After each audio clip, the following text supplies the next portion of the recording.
दिव्य कलाकृतियाँ, हथियार और रक्षात्मक खजाने नहीं होते, तो यह फनेस क्यों? मॉन्क बोला, वह अन्य योद्धाओं से अलग है। उसकी सबसे बड़ी शक्ति औषधि कला से आती है। वो औषधि शक्ति से अपना जीवन दिव्य अस्त्र पोषित करता है। मुझे उम्मीद नहीं थी कि वह शुरू में ही अपना जीवन अस्त्र बुलाएगा। लगता है मॉन्क ने आर्यन को देखा और आह भरी। आर्यन निश्चित रूप से हारेगा। शायद आज। मॉन्क कड़वे मुस्कुराया और बोला, वो बहुत जवान और जोशीला है, सहन करना बिल्कुल नहीं जानता। आह अफसोस, उसे आर्यन से बहुत उम्मीद थी, लेकिन आज आर्यन का प्रदर्शन निराशाजनक था। अगर थोड़ा सहता तो इतनी बातें नहीं होती, और ऊपर से भले प्रज्ञावान ने गोली को 0 अंक दिया तो भी मूल्यांकन के लिए लाना पड़ता। लेकिन आर्यन ने अपना भविष्य प्रज्ञावान से लड़ाई में दांव पर लगा दिया। हारना तय, और आर्यन हमेशा के लिए देवमीनार परीक्षा से बाहर हो जाएगा। एरा की भौहें भी सिकुड़ी। वह सिर्फ सोच रही थी कि आर्यन को जीवित कैसे रखा जाए। जेक चिंता से जल रहा था और बोला, अब क्या करें? भाई, आर्यन को नीचे बुलाएं। रेथन जीवंत हो गया और तुरंत हंसा। गोली प्रतियोगिता शुरू हो चुकी है। अगर अब नीचे आया तो हार मान ली जाएगी और सज़ा मिलेगी। हा हा हा। आखिर देव मीनार से बाहर ही होगा। शायद आज यही मर जाएगा। रेथन घमंड से हंसा। वह आर्यन से हड्डियों तक नफरत करता था। जेथ ने रेथन को घूरा और बोला, यही मरने वाला तू कमबख्त है। भाई, आर्यन का अभी थप्पड़ काफ़ी नहीं था। रेथन की आंखों के कोने की मांसपेशियां फड़की और बोला, जेथ कुत्ते, तू क्या चिल्ला रहा है? क्या तू मेरा मुकाबला है? जेथ गुस्सा हुआ, लेकिन मॉन्क ने रोक लिया। मॉन्क ने रेथन को ठंडे स्वर में देखा और बोला, तेरे पीछे लोग हैं, लेकिन फिर उकसाया तो उद्दंड नहीं रहूँगा। रेथन मुस्कुराया, आगे नहीं बढ़ा। मंच पर प्रज्ञावान ने अपना जीवन फनेस निकाला और बोला, किसी भी चुनौती में मैं सतर्कता नहीं छोड़ता।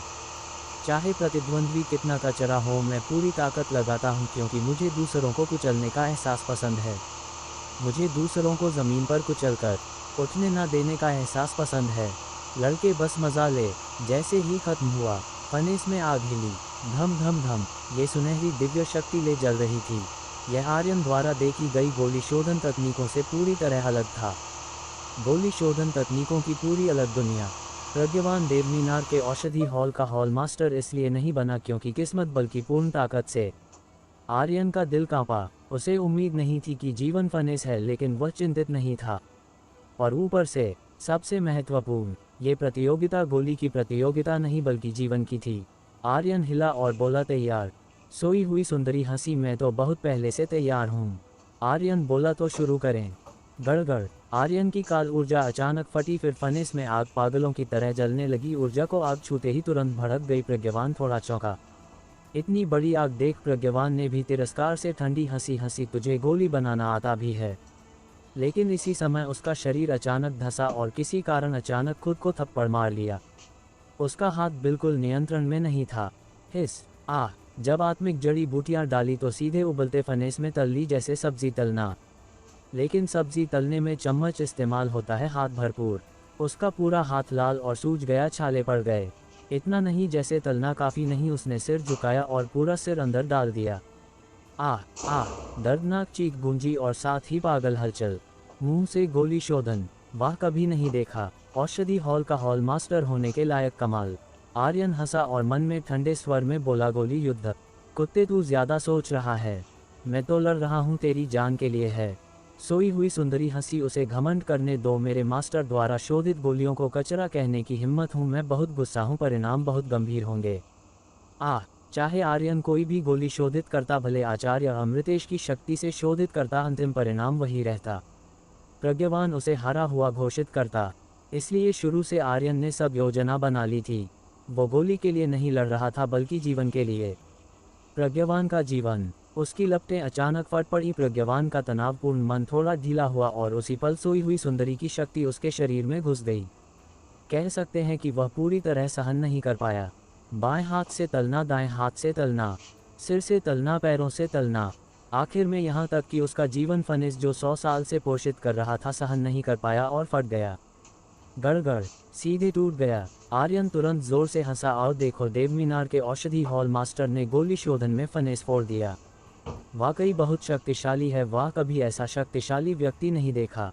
और इसी समय आर्यन ने अपनी आग वापस ली और एक उंगली के आकार की गोली निकाली। माफ़ करना, मैंने सिर्फ पहली रैंक की गोली शोधित की, और वो भी निम्न स्तर की हीलिंग गोली। लेकिन तुझे हराने के लिए काफ़ी है। फनेस फट गया और सारी गोली नष्ट हो गईं।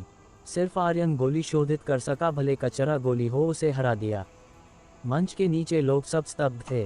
वे पूरी तरह स्तब्ध। क्या हो रहा था? क्या प्रज्ञवान पर भूत चढ़ गया था? अपनी आंखों से 100 साल से पोषित जीवन फनेस नष्ट होते देख प्रज्ञवान का दिल बेहद दुखी था। फिर आर्यन का घमंडी चेहरा देखा। वो इतना क्रोधित था कि निकाल नहीं पा रहा था। पफट, उसने खून की एक उल्टी की। प्रज्ञवान का शरीर कांपा, चेहरा बेहद पीला हो गया और बेहद दयनीय लग रहा था। तू कमीने, तूने कौन सी दुष्ट कला इस्तेमाल की? आर्यन ठंडी हंसी हंसा। एल्डर प्रज्ञवान हारने पर कहता है मैंने दुष्ट कला इस्तेमाल की। हार स्वीकार नहीं कर सकता? अगर स्वीकार नहीं कर सकता तो बोल, मैं तुझे जीतने दूंगा। क्या बकवास हॉल मास्टर, मुझे लगता है बस कुत्ते का गोबर का ढेर है। प्रज्ञवान की आंखें फैली और आर्यन को घूरा। तू आर्यन बोला, हाँ मेरा क्या? तुझे गोली बनाना आता है? तू तो जैसे पकौड़े तल रहा था।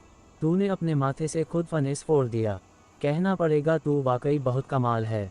पफट, अपनी जीवन की दिव्य कलाकृति नष्ट होने की सोचकर प्रज्ञवान ने फिर काला खून उगला। बोला, लड़के ये खत्म नहीं हुआ। यह नहीं खत्म हुआ। आर्यन आगे बढ़ा और बोला, क्या तुझे हमारी शर्त याद है? प्रज्ञवान की आंखें दुष्ट हो गईं और शरीर हल्का कांपा। अभी उसके अंदर और बाहर गंभीर चोटें थीं। ऊपर से जीवन दिव्य कलाकृति का नष्ट होना उसके लिए बड़ा झटका था। अगर आर्यन हमला करता तो वह निश्चित रूप से सहन नहीं कर पाता। तू क्या करना चाहता है? आर्यन ठंडे मुस्कुराया और बोला, मैं कुछ नहीं करना चाहता, बस चाहता हूँ तू अपनी शर्त निभाए। प्रज्ञवान का चेहरा बदला और तुरंत बोला, मॉन्क उसे रोक, इस लड़के को मेरे लिए मार। मॉन्क ने ऐसा दिखाया जैसे कुछ सुना नहीं और बोला, एल्डर प्रज्ञवान तुम क्या कह रहे हो? मुझे सुनाई नहीं दे रहा, जोर से बोलो। अभी का दबाव उसे घुटने टेकने पर मजबूर कर दिया था और वह गुस्से से भरा था। हालांकि उसे नहीं पता आर्यन ने कौन सी दुष्ट कला इस्तेमाल करके प्रज्ञवान को ऐसा बनाया, लेकिन उसे अच्छा लगा। हालांकि उसके चेहरे पर कोई बदलाव नहीं, अंदर से बेहद खुश था। आर्यन को रोकना, वह मूर्ख था। प्रज्ञवान का चेहरा और बुरा हो गया। वो पीछे हटते हुए बोला, लड़के मैं औषधि हॉल का हॉल मास्टर हूँ। अगर तूने मेरे एक बाल को भी छुआ तो देव मीनार तुझे नहीं छोड़ेगा। तो क्या अगर तू एक हॉल मास्टर है? आर्यन धीरे धीरे चलता रहा और ठंडी हंसी हंसा। अभी तू बहुत घमंडी नहीं था, तू बहुत अहंकारी नहीं था। तूने नहीं कहा मेरी बनाई गोलियां कचरा हैं। तूने नहीं कहा मुझे तेरी चुनौती देने की योग्यता नहीं। कमबख्त, आर्यन की आवाज़ अचानक फट पड़ी और गर्जना की, अब क्यों नहीं दिखाता तू कितना घमंडी है? औषधि हॉल का हॉल मास्टर, मैं तेरे मुंह पर थूकता हूँ। काले और सफ़ेद को उल्टा किया, धौंस जमाए। आर्यन बिल्कुल सहन नहीं करेगा। प्रज्ञवान आर्यन द्वारा फटकारे जाने से एक शब्द नहीं बोल पाया। वो बस आर्यन को घूर रहा था। चेहरा और पीला होता जा रहा था और मुंह से लगातार खून निकल रहा था। उसके दिल में बहुत डर था। उसी पल आर्यन अचानक आगे बढ़ा। प्रज्ञवान का शरीर कांपा और बोला, तू हिम्मत।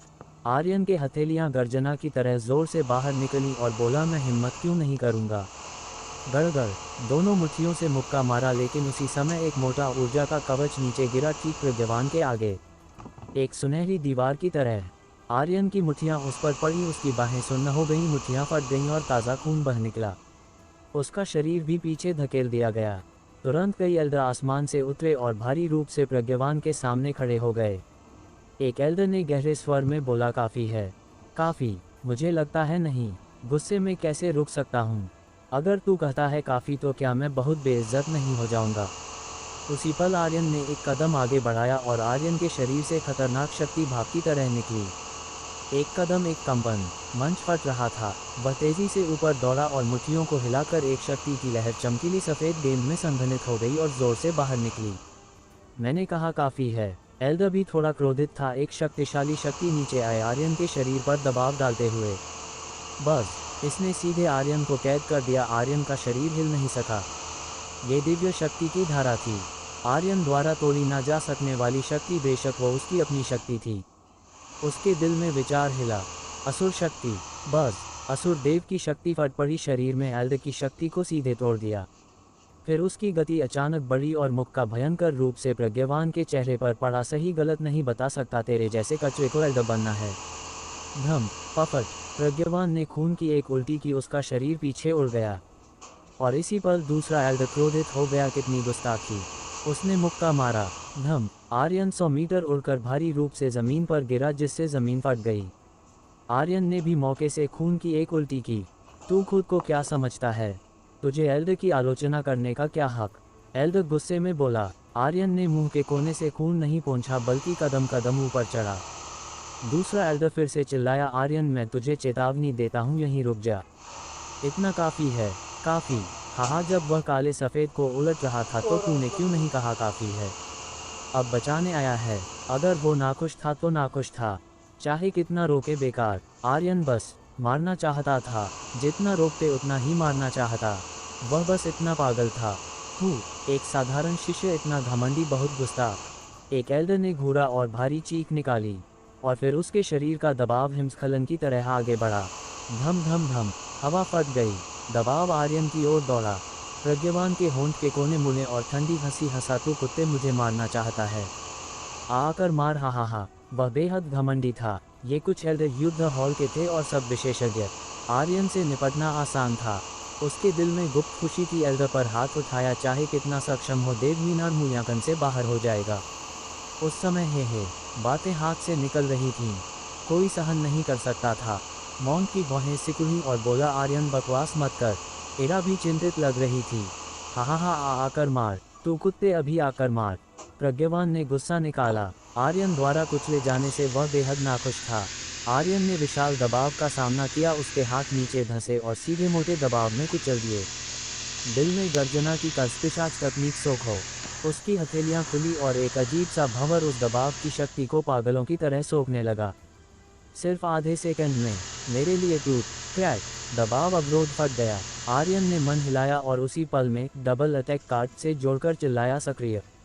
ये आत्मिक जड़ी बूटी खोज मिशन पूरा करने पर मिला विशेष पुरस्कार था। बस एस रेटिंग नहीं मिली, न बड़ा ड्रॉ पुरस्कार। बस सिस्टम सूचना, डबल अटैक कार्ड सक्रिय। अवधि 3 मिनट। उसकी ताकत और गति दोगुनी हो गई। आर्यन आगे दौड़ा और झटके से प्रज्ञावान के सामने पहुंचा। मर कर्स्पिशाच तकनीक से सोखी ऊर्जा तुरंत हथेलियों से निकाली और प्रज्ञावान के सीने पर मारी। धम धम, खतरनाक शक्ति फट पड़ी और प्रज्ञावान टूटे पतंग की तरह उड़ गया। उसका सीना फट गया और हवा में खून की उल्टी की। धम, भारी रूप से जमीन पर गिरा। उसके सिर पर एचपी बार नीचे पहुंचते ही सिस्टम की आवाज़ गूंजी। डिंग, बधाई हो आर्यन, प्रज्ञावान को मारने पर 100,000 एक्सपी पॉइंट्स, 78,900 काल ऊर्जा पॉइंट्स और 10 काल मूल्य प्राप्त हुए। बधाई हो आर्यन, अमरस तकनीक प्राप्त करने के लिए। क्या आप इसे सीखना चाहते हैं? बधाई हो आर्यन, दिव्य शोधन अग्नि प्राप्त करने के लिए। क्या आप इसे फ्यूज करना चाहते हैं? बधाई हो आर्यन, क्लोजिंग स्क्वायर ब्रैकेट। अच्छी चीज़ें सब ले लूँगा। आर्यन ने दिल में हंसा। सिस्टम लगातार फटता रहा, लेकिन अभी उसकी भौहें सिकुड़ गई। उसने आसपास स्तब्ध एल्डरों को देखा, जिनकी आंखें गुस्से से जल रही थीं। हालांकि उसे ज़्यादा फर्क नहीं पड़ा। वो मुस्कुराया और बोला, मैंने कभी ऐसा व्यक्ति नहीं देखा जो मुझे मारने की भीख मांग रहा हो। इतनी अनुचित मांग मैं बस पूरी कर सकता हूँ। मेरे जैसे मददगार लोग बहुत कम हैं। आर्यन हंसा। पूरी भीड़ स्तब्ध। औषधि हॉल का हॉल मास्टर देवमीनार में बहुत ज़्यादा सम्मानित पद था। उसने देवयुग क्षेत्र में जाने वालों को उच्च गुणवत्ता गोलियां दी, लेकिन अब आर्यन ने मार डाला और उनकी नाक के नीचे। यह क्या कहलाता है? बस बहुत घमंडी, कितना कानूनहीन। उसने औषधि हॉल के हॉल मास्टर को मार डाला। पागल, वाकई पागल। ये क्या वह अपनी जान नहीं चाहता? उसने वाकई मार डाला। हे भगवान! सब स्तब्ध, चेहरे सदमे से भरे। प्रज्ञावान की पहचान एल्डरशयन से पूरी तरह से अलग थी। वे एक स्तर पर नहीं। प्रज्ञावान औषधि हॉल का हॉल मास्टर था। वह देवमीनार के 10 हॉल मास्टर्स में से एक था, लेकिन आर्यन ने बस मार डाला। ये देवमीनार के मुंह पर थप्पड़ था। 4 एल्डरों के दिल में गुस्सा फतेह ज्वालामुखी की तरह फटा। आर्यन, उनकी आवाज़ें गड़गड़ाहट की तरह थी। हवा में लगातार विस्फोट हुए। भारी दबाव आर्यन के सिर पर बिजली के कोड़े की तरह उतरा। आर्यन का शरीर झुक गया और खड़ा रहना मुश्किल। ये शक्ति बहुत खतरनाक थी। ये दबाव घनी दिव्य शक्ति से भरा था। एल्डर चिल्लाया, तुझे पता है वह कौन था? आर्यन संघर्ष कर रहा था, लेकिन अभी भी घमंडी, मुझे परवाह नहीं वह कौन था। शर्त स्वीकार की तो निभानी पड़ेगी। अगर सहन नहीं कर सकता तो फिर शर्त क्यों लगाए? गुस्ताख। एक और दबाव की लहर आई और दूसरा एल्डर आर्यन के सामने उतरा। धम, आर्यन के सिर पर शक्ति दोगुनी हो गई। उसके पैर बुरी तरह कांपे। लेकिन शरीर पूरी तरह सीधा बिना झुके गंभीरता से बोला, बकवास बंद करो, तुम मुझे मरना चाहता हो है ना? जितने हथकंडे हैं इस्तेमाल करो, मैं सब सह लूँगा। कमबख्त, लंबी चौड़ी मत करो, मुझे मरना चाहते थे तो आओ। आर्यन कभी किसी से डरा नहीं। दूसरे दोनों एल्डरों के चेहरे बदले। उन्होंने कभी भी ऐसा घमंडी शिष्य नहीं देखा जो एल्डरों का अनादर करे और इतना अहंकारी हो। अगर हाथ नहीं उठाया तो देवमीनार का चेहरा कहाँ जाएगा? तुरंत उनका दबाव एक साथ आया। धम धम। आर्यन के पैर लगभग सहन नहीं कर पा रहे थे, लेकिन उसने मुठ्ठियां कस ली, विचार हिला और बोला, स्वर्ग भक्षी चूहे, बर्फीले गर्जन पक्षी, फायर यूनिकॉर्न, देवनाग, सब तैयार हो जाओ। कमबख्त, अगर चिढ़ाया तो सब मरोगे।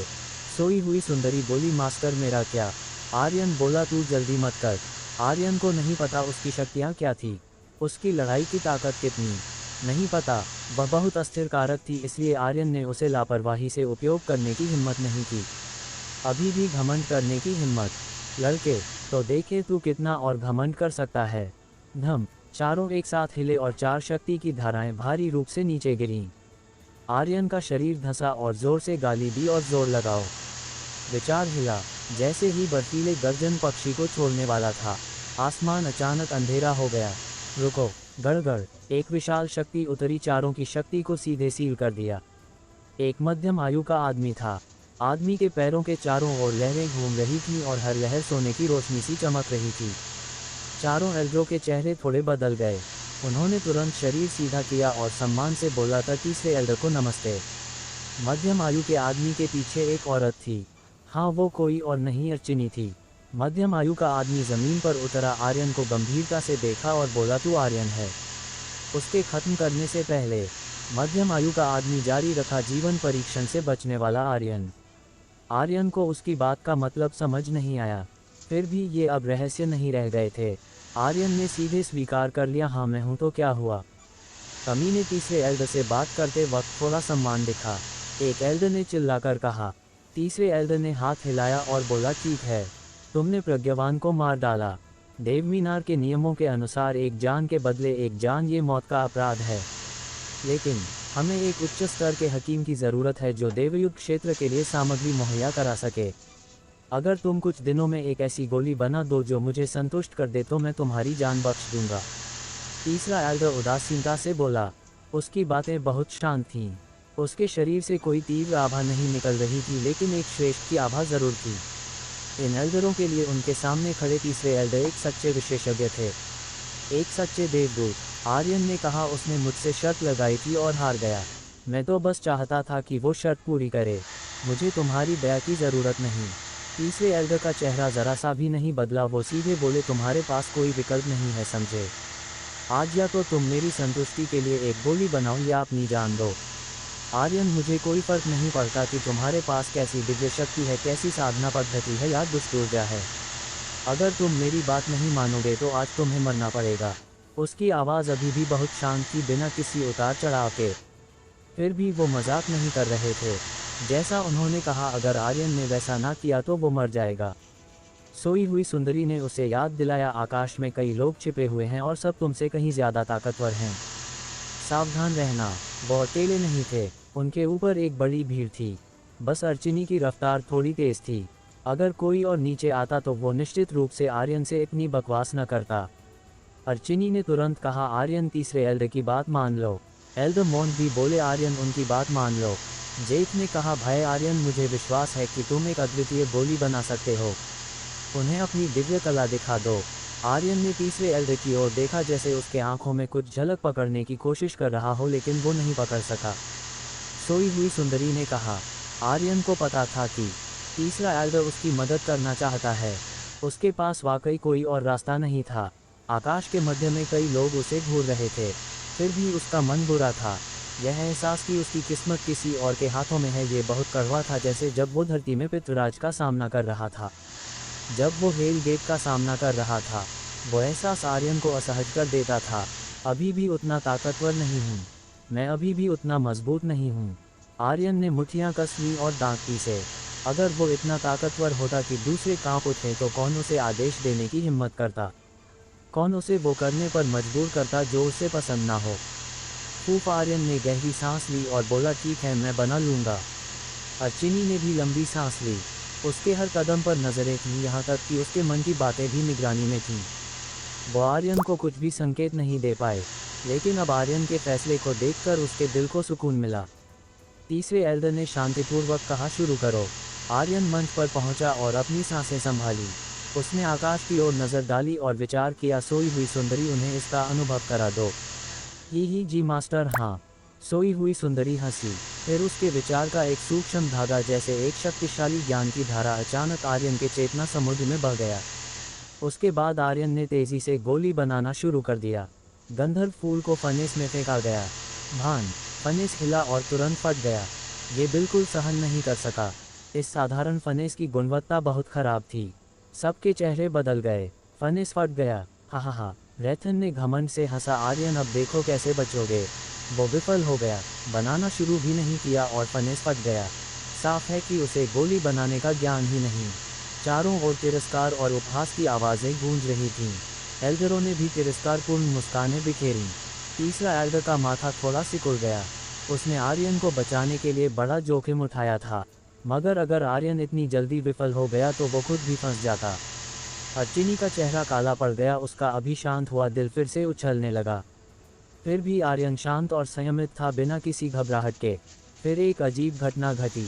हवा में आर्यन द्वारा छोड़ी गई काल ऊर्जा ने एक ज्वाला फनेस का रूप ले लिया, लेकिन गंधर्व फूल नीचे नहीं गिरा, बल्कि वो पागलों की तरह अपनी औषधीय गुणों को मुक्त करने लगा। ये बहुत अजीब था। ये कैसी तकनीक है, मैंने कभी देखी ही नहीं। फनेस फटने के बाद भी गोली बना सकते हो। देखो वो ज्वाला फनेस कैसा दिख रहा है। ज्वाला फनेस धीरे धीरे बदलने लगा। आखिर में वो एक विशाल हथेली में बदल गया। बुद्ध का हाथ। इस पल जो लोग आर्यन का मजाक उड़ा रहे थे, फनेस फटने पर उनके चेहरे बेहद काले हो गए। वो अज्ञानी बच्चे जैसे थे जो ऊपर देखकर भी आर्यन उन्हें लगा ये बहुत अच्छा मजाक है। देव मीनार से विफल हुआ कचरा तो कचरा ही होता है। सुजात ने कहा, परिणाम सहन नहीं कर पाओगे। एक कहावत है कि एक ही थैली के चूहे साथ घूमते हैं, मगर मैंने कभी नहीं सुना कचरा कचरे के साथ घूमना पसंद करता है। कचरा, एक बार और बोलकर देखो। आर्यन ने उसे बीच में टोक दिया। सुजात को अपनी बात काटने से नाराजगी हुई। उसने आर्यन को घूरा और बोला, कचरा कचरा, मैं कह रहा हूँ तुम कचरा हो, तुम मेरा कुछ बिगाड़ ले। श्वा। अचानक छाया की तरह एक रेखा बिजली की तरह चीरती हुई। आर्यन की आकृति अचानक सुजात के पीछे प्रकट हुई और ठंडे स्वर में बोला, मरो। सुजात ने व्यंग्य से हंसा और बोला, तुम्हारे जैसे से कचरे से। शब्द बोलने से पहले ही उसके गले में अचानक तेज दर्द हुआ। उसके बाद एक रेखा खून रिसने लगी, गला फट गया और शरीर ठंडा पड़ गया। और वह अपने दिल की धड़कन महसूस नहीं कर पा रहा था, ना ही दिमाग। दुनिया घूम रही थी और वह कांप रहा था। उसका सिर उसके धड़ से गिर गया। बस अभी आर्यन की शक्ति ऊर्जा ने सीधे उसका गला तोड़ दिया था। ये पूरी तरह से गड़बड़ था। ताज़ा खून फूट पड़ा। आर्यन ने ठंडी हंसी हंसी, कौन है कचरा। जेठ ने भी हल्के से कहा, मैंने कहा था बेवकूफ़ी मत करो, लेकिन अब तो सब ठीक हो गया। क्यों परेशान किया। आसपास के सूर्य परिवार के योद्धा सब स्तब्ध रह गए। उनका चेहरा पीला पड़ गया और मुंह सूख गया। क्या ये सच में इंसान था? उन्होंने कभी ऐसी रफ्तार और ताकत नहीं देखी थी। वे सब आर्यन से स्तब्ध थे। कोई भी हिलने की हिम्मत नहीं कर रहा था। ये भी उसी समय था। केवल तीसरे स्तर का धूमतारा कचरा मेरे नील नगर में इतना घमंड करने की हिम्मत करता है। एक गहरी आवाज़ गूंजी, गुस्से से भरी। भीड़ जल्दी से पीछे हटी। एक लाल बालों वाले बूढ़े का चेहरा हत्या की भावना से भरा था। उसके बगल में 4 लोग एक गर्वीले घोड़े पर सवार थे और घोड़े पर बैठा था नीरज, जिसे आर्यन ने अपहरण कर दिया था। नीरज की आंखें गुस्से से भरी थी जबकि वो चिल्लाया, तुम सब कचरे वहाँ क्यों खड़े हो? मेरे लिए इसे मार डालो। जाओ। किस बात का डर? लड़के, मैंने कहा था आज तेरी मौत पक्की है। जेठ थोड़ा कांप गया और आर्यन को याद दिलाया, वो लाल बालों वाला बूढ़ा बड़े बुजुर्ग का सबसे शक्तिशाली सेनापति है और सूर्य परिवार में शीर्ष 5 में आता है। धूमतारा स्तर 6। आर्यन ने लाल बालों वाले बूढ़े को देखा और मुस्कुराया। आखिरकार एक ठीक ठाक सा व्यक्ति आया। हालांकि वह किंग नहीं था, लेकिन वो एक एलीट योद्धा था और उसके पास शुद्ध सूर्य ऊर्जा है। जब सोई हुई सुंदरी ने ऐसा कहा तो आर्यन और भी उत्सुक हो उठा। क्या ये सूर्य देव के जीवन अस्त्र को शुद्ध करने वाली सामग्री है? आर्यन ने मन में पूछा। सोई हुई सुंदरी ने कहा, मुझे लगता है अगर मुझे इससे बेहतर शुद्ध सूर्य ऊर्जा नहीं मिली तो मैं इसे विकल्प के रूप में इस्तेमाल कर सकती हूँ। ओह, तो वह अब चौथा व्यक्ति है। आर्यन ने हल्के से मुस्कुराया। नीरज और बूढ़ा भी आगे बढ़ाए। नीरज ने आर्यन को घूरा और बोला, कुत्ते, तूने मुझे छूने की हिम्मत की। अब जान गया मैं कौन हूँ। मैं तेरी खाल उधेड़कर तुझे इंसानी कुर्सी बना दूंगा और तेरी लाश को शहर की दीवार पर लटका दूंगा। मैं चाहता हूँ कि हर कोई जान ले कि मुझे नीरज को छेड़ने का अंजाम क्या होता है। उसकी आवाज़ में बदले की ज्वाला सुलग रही थी, जैसे कोई घायल सांप फुकार मार रहा हो। बोल लिया, आर्यन ने हल्के से जवाब दिया। नीरज बेहद गुस्सा हो गया। आर्यन के तिरस्कारपूर्ण चेहरे से वह बेहद चिढ़ गया और चिल्लाया, तू अभी भी घमंड कर रहा है, सच में खेलना नहीं चाहता। आर्यन ने अधीरता से कहा और बोला, मैं तुझे एक और मौका देता हूँ, मुंह बंद कर। नीरज ने, मैं तुझे एक और मौका देता हूँ, सुनते ही उसका दिल कांप गया और दिल में एक ठंडक दौड़ गई। वह अनजाने में डर गया, लेकिन आसपास के लोगों को देखकर वो फिर चिल्लाया, लड़के, तू अभी भी इतना घमंड कर रहा है। उसके बोलने से पहले ही आर्यन की आकृति गायब हो गई। लाल बालों वाले बूढ़े ने तुरंत नीरज की रक्षा की। ये भी उसी पल था। आकाश में एक दंड नीचे की ओर धंसता हुआ आया और एक गहरी आवाज़ गूंजी, जिस आदमी के पास खेलने का समय नहीं है, भले तू मुझे ना चिढ़ा, मैं तो करूँगा। धड़ाम, दंड भारी धमाके से नीचे गिरा। नीरज को प्रतिक्रिया करने का वक्त तक नहीं मिला और प्रतिक्रिया करने का कोई तरीका भी नहीं था। यहाँ तक कि लाल बालों वाला बूढ़ा भी स्तब्ध रह गया।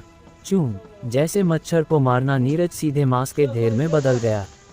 वो खून के तालाब में गिरा, बस उसके होंठ फड़क रहे थे, जैसे कुछ कहना चाहता हो। डिंग, बधाई हो आर्यन, नीरज को मारने पर 2000 एक्सपी पॉइंट्स, 200 काल ऊर्जा पॉइंट्स और 10 काल मूल्य प्राप्त हुए। बधाई हो आर्यन। फू, 2000 एक्सपी पॉइंट्स मक्खी से भी कम। आर्यन ने मन में व्यंग्य से हंसा। ये पहली बार था जब उसने इतने कम एक्सपी पॉइंट्स वाले व्यक्ति को मारा था। आर्यन ऐसे व्यक्ति को मारने को तुच्छ समझता था, लेकिन अगर ना मारता तो वह हमेशा उसके सामने मक्खी की तरह भिन भिन करता रहता। गुस्सा कैसे ना आता। लाल बालों वाला बूढ़ा जमीन पर मांस के ढेर को गुस्से से घूरा। उसका गुस्सा उफान पर था और वह चिल्लाया, मार डालो इसे, जो भी आधा कदम पीछे हटेगा मैं उसे बख्शूंगा नहीं। लाल बालों वाले बूढ़े ने अपने बगल के 2 योद्धाओं को पकड़ा और आर्यन की ओर फेंक दिया।